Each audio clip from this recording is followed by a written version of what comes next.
آج دیکھیے ہم مائیں بچوں کو باپ کی کتنی اطاعت سکھاتی ہیں.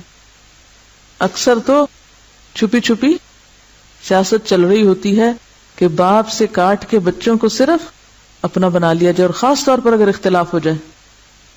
ہم تو یہ تربیت کر رہے ہیں اپنے بچوں کی. اس کے بعد اسی نسل میں آگے آئیے، رسول اللہ صلی اللہ علیہ وسلم کا نکاح حضرت خدیجہ کے ساتھ ہوتا ہے. مالدار ترین خاتون، کس قدر اپنے شوہر کو پہچانتی کہ جب آپ کو وحی ملتی ہے اور آپ غار حرا سے آتے ہیں کس کیفیت میں ہے، کون سہارا دیتا ہے، کون آگے بڑھ کر تھام لیتا ہے، کون حوصلہ بڑھاتا ہے. ہم عورتوں کے تو حوصلے اتنے کم ہیں کہ الٹا دوسروں پہ بوجھ بن جاتے ہیں. اور وہاں جب آپ صلی اللہ علیہ وسلم کانپ رہے ہیں تو کہتی ہے کہ آپ کمبل اوڑھ لیجئے.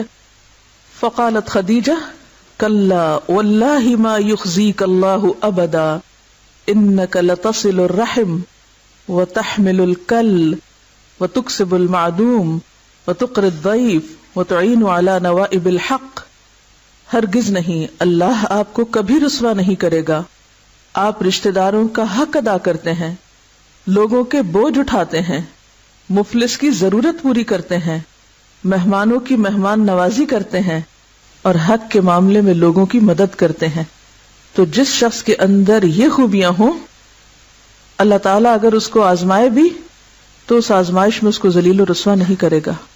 وہ آزمائش اس کے لیے درجات کی بلندی کا ذریعہ بنے گی. حضرت خدیجہ کی ساری زندگی میں جو بہت اہم حصہ مجھے نظر آیا اور جو میرے دل کو بہت ہی چھو گیا، وہ ان کی زندگی کا وہ حصہ ہے جسے آپ آخری حصہ کہہ سکتے ہیں، جب اہل اسلام پر مصائب کے پہاڑ ٹوٹ پڑے تھے. آپ سب جانتے ہیں کہ مکی دور کے آخری حصے میں مشرکین نے مل جل کر ایک فیصلہ کیا اور پھر ایک صحیفہ تیار کیا، یعنی ایک ڈاکیومنٹ لکھا گیا اور اس کو انہوں نے خانہ کعبہ کے اندر لٹکایا تھا. اس صحیفے میں لکھا گیا تھا کہ مکہ میں کوئی شخص محمد صلی اللہ علیہ وسلم اور ان کے خاندان کے ساتھ خرید و فروخت نہیں کرے گا، لین دین ختم، ان کے ساتھ نکاح یا قرابت کا معاملہ نہیں کرے گا. یہ صحیفہ دراصل مقاطعہ یعنی بائیکاٹ کا صحیفہ تھا. اس کے بعد نبی صلی اللہ علیہ وسلم اور آپ کے ساتھی مجبوراً مکہ کے قریب ایک پہاڑ کی گھاٹی میں چلے گئے. مقابلہ کیوں نہیں کیا؟ آپ کسی کو بھیجتے، وہ جا کے اس خانہ کعبہ سے اس کاغذ کو اتار لاتا اور ایک جنگ شروع کرتے. کیوں؟ ابھی تیاری نہیں تھی، ابھی وہ وقت نہیں تھا، ابھی اعراض کا وقت تھا. بہرحال تو مکہ کی مالدار ترین خاتون جنہوں نے اپنا سب کچھ اسلام کی تبلیغ کے لیے خرچ کر ڈالا، آخری وقت میں اس حال کو پہنچ گئی کہ اس بائیکاٹ کی وجہ سے وہ بھی آپ کے ساتھ اس گھاٹی میں چلی گئیں. یہاں کی زندگی بے حد تکلیف دہ زندگی تھی، نہ آرام، نہ کھانے پینے کا سامان، حتیٰ کہ درخت کی جڑیں اور پتیاں کھانے کی نوبت آ گئی تھی. مکہ کے بعض رحم دل افراد رات کے اندھیرے میں کچھ نہ کچھ کھانے کا سامان کبھی پہنچا ہی دیا کرتے تھے، لیکن وہ بالکل ناکافی تھا، اسے پیٹ نہیں بھر سکتا تھا. چنانچہ حضرت خدیجہ سخت بیمار ہو گئی. اب وہ سن رسیدہ بھی تھی، یعنی بڑی عمر کی ہو گئی تھی. ان کا رنگ کالا پڑ گیا. ایک دن نہیں، 2 دن نہیں، 1 مہینہ نہیں، 2 مہینے نہیں، 1 سال نہیں، 2 سال نہیں، 3 سال تک یہ سلسلہ جاری رہا. لیکن وہ خندہ پیشانی کے ساتھ اس تکلیف کو سہتی نہیں، کوئی شکوہ نہیں کیا اور کبھی چھوڑ کے جانے کا آپ کو نہیں سوچا. یہاں تک کہ ہجرت سے 3 سال پہلے مکہ میں ان کا انتقال ہو گیا. اس سال کو آپ سب جانتے ہیں کہ عام الحزن کہا جاتا ہے. تو اس سے کیا پتہ چلتا ہے؟ آپ چاہتے تو خدیجہ کو مکہ میں ہی چھوڑ جاتے، وہ مکہ میں ہی رہ لیتی. اور پھر اس کے بعد آپ دیکھیے، آج کے دور میں اگر کوئی عورت خود کماتی ہو اور شوہر نہ کماتا ہو، یا کسی عورت کا سٹیٹس شوہر کے سٹیٹس سے ماں باپ کے گھر بڑا ہو، وہ یہی مصیبت بن جاتی ہے گھر کے فساد اور اختلاف کی. سارا وقت یہی احسان جتا جتا کے اپنے عمل برباد کرتے ہیں کہ میں نے اتنا خرچ کیا، میں نے یہ دیا، میں نے یہ محنت کی، میری قربانی، میں اور میں کر کرا کے ضائع کرتے ہیں کیونکہ صبر جو نہیں. حضرت خدیجہ اتنی بڑی تاجر خاتون تھی کہ جب تجارتی قافلہ جاتا تھا تو ایک طرف سارے مکہ والوں کا سامان ہوتا تھا اور ایک طرف ان کا سامان ہوتا تھا اور وہ اس سے بڑھ کے ہوتا تھا. اتنی مالدار خاتون. آپ صلی اللہ علیہ وسلم مالی اعتبار سے اتنے ساؤنڈ نہیں تھے، لیکن ایک دن وہ خاتون کہیں کچھ بھی اپنے آپ کو ظاہر کرتی نظر نہیں آتی، بلکہ اپنا سب کچھ خرچ کر ڈالتی ہیں اسلام کی تعلیم اور تبلیغ کے کام میں. اسی لیے تو اللہ تعالیٰ کی طرف سے سلام آتا ہے حضرت خدیجہ کو. جبریل آ کے سلام دیتے ہیں اور جنت میں موتیوں کے محل کی بشارت دیتے ہیں.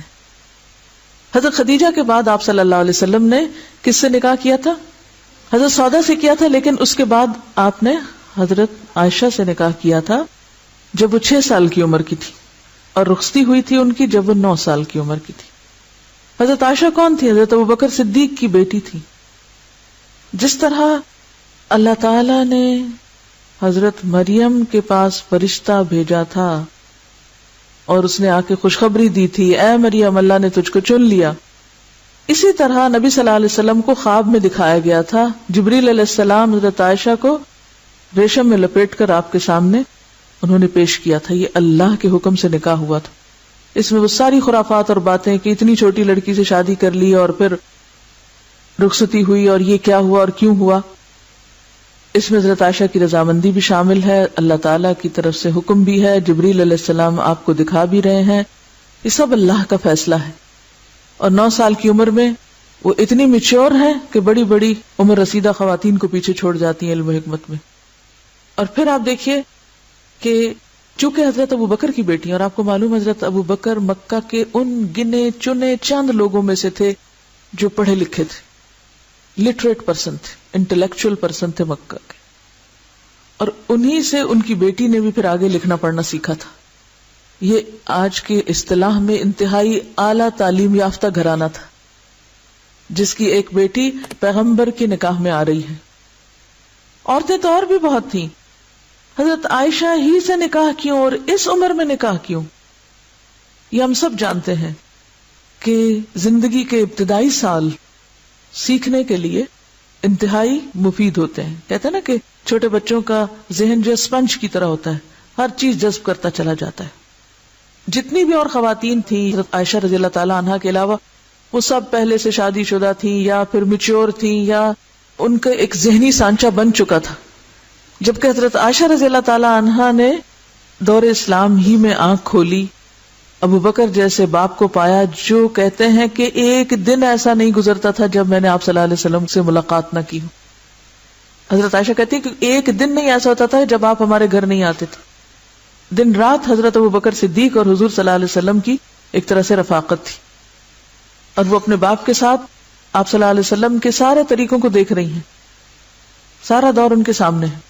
پھر جب وہ نکاح کے بعد آپ کے ساتھ آتی ہیں تو دن اور رات آپ کے ساتھ ایک طرح سے مسجد نبی کے ساتھ حجرا ہے، سب کچھ سیکھ رہی. جب ایک ذہن ایک خاص طرح سے بن جاتا ہے پھر اس کو توڑ کے ڈی کنڈیشننگ اس کی کر کے پھر اس کو کچھ سکھانا مشکل ہوتا ہے. اور ایک بچہ ایک خاص انداز میں بچپن سے ہی سیکھتا چلا جاتا ہے تو جتنا وہ یاد رکھ سکتا ہے، جتنا وہ محفوظ کر سکتا ہے، اور پھر صرف دن کو نہیں رات کو بھی تہجد کے وقت، جیسے ایک حدیث میں آتے حضرت عائشہ کہتی ہیں کہ آپ صلی اللہ علیہ وسلم فجر کی سنتوں کے بعد اگر میں جاگ رہی ہوتی تھی تو مجھ سے بات کر لیتے تھے، اگر میں نہیں جاگتی تھی تو پھر آپ لیٹ جایا کرتے تھے. تو وہ آپ کا ایک انٹلیکچوئل پارٹنر بھی تھی. کتنی بے شمار حدیثیں ہیں جس میں حضرت عائشہ رضی اللہ تعالیٰ عنہ سوال کر رہی ہیں، کوسچنز کر رہی ہیں، اور پھر لوگ حیران ہوتے تھے کہ آپ کے پاس اتنا علم کہاں سے آیا.